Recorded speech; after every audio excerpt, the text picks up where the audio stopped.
Kasi, meron sa Singapore, very high-tech na kasi sila eh. Imbis na staff yung pupunta sa'yo, robot na yung pupunta sa'yo. So, nung time na yon, nagbabawas ako ng sama ng loob sa CR. So, alam niyo na yon.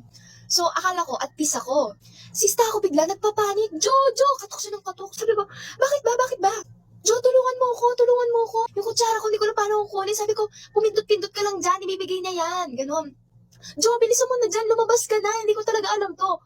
So ako, o sige, kuha ng tissue, ng wipes. O sige, kasi walang bidet. So mas matagal kang di ba? Alam niyo na yon. Eto, ang grabe yung katok niya talaga. So dahil nga walang bidet, and alam mo yun, ang tagal bago ko nakalabas, sabi niya, hala Jo, lumabas na. Pagkalabas ko na CR, hinabol ko. Nakaano lang ako, tal slippers lang ako. Sista ako nakamedyas. Hinabol ko sa may elevator. Kasi pababa na siya eh. Hinarang-harang ko yung robot, pero yung system niya ang nakalagay, going down na. Sabi ko, uy, hinarang-harang ko siya. Pero ganun din siya ng ganun, yung robot ganun lang din ng ganun. Tapos sabi ko, Stax, pumunta ka dito. Tapos, sista ko, pumunta ka sa akin. Pumunta siya. Lumabas siya.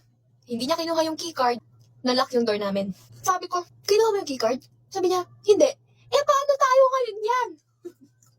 Sabi ko, ikaw na bumaba. Inistorbo mo ang aking tapos wala pa tayong keycard. Sabi niya, samahan mo na ako. So bumaba kami sa first floor. Nakamedyas siya. Buti na lang, may suot akong pants. Hindi ako nakacycle lang or else I just would.